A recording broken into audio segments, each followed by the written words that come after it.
EH Bilduko diputatu den Belpozu eta deitu dugu. Kaixo egunon. Kaixo egunon, bai. Kongresuko Konstituzio Batzordean parte hartzeko eskatu diozue presidentetza ministro Felix Bolañosi. Zer argitzea espero duzue? Zer egitea egokitzen zaio orain Espainiako gobernuari? Alde batetik egokitzen zaio bai onartzea Barrio Nuevok esan duena, bai argitzea urte horietan zer gertatu zen, denok dakigunak zer gertatu zen eta nortzuk egon ziren, baina Barrio Nuevok esan da eta onartuta benetan onartzea eta argitasuna ematea jakinda ez da pentsatuz ere, ze ondoriok ekar ditzakeen eta zer dagoen pres egiteko gobernu hau. Ze oraindik isilik mantentzen da. Ez duzue bakarrik haren agerraldia eskatu, Barrio Nuevoren parte hartzea ere exigitu duzue, eginen duela, uste duzue?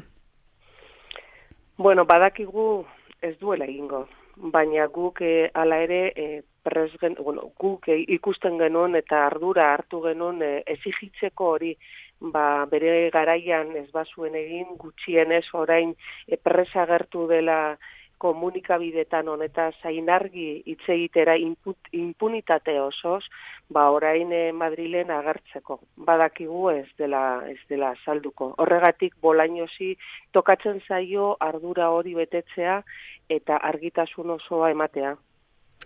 Ikusiko dugu zer den Espainiako gobernuak esateko duena, zer esaten badu. Dena den, Nafarroari lotutako gai gehiagoren inguruan ere galdetuko diozu Espainiako gobernuari, guztiz aldatuko dugu gaia, 32 udalerri gurutzatu asmo dituen goi-tentsioko linearen gaia eramanen duzue kongresura?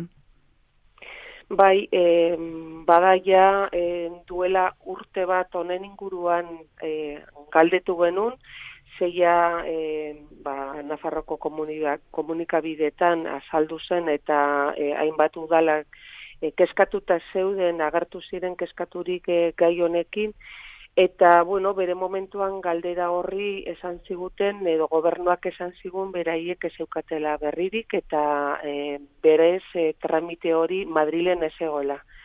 Orduan, orain urte bat pasa ondoren berriro prentsaren bitartez jakin izan dugu eman zaiola baimena enpresa hori elektrizitatea garraiatzeko eta horregatik berriro galdetzen dugun ea zer dakin horren inguruan ea kontutan hartuko du Nafarroako gobernuan ematen duen ingurumen inpaktuaren informeak Nafarroko gobernuak ezetza eman dio, eta ea kontutan hartuko du Nafarroko gobernuak esaten duena, beraiek ere ezetza emateko.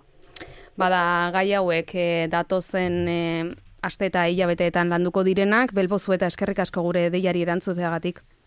Eskerrik asko zuei, mila esker.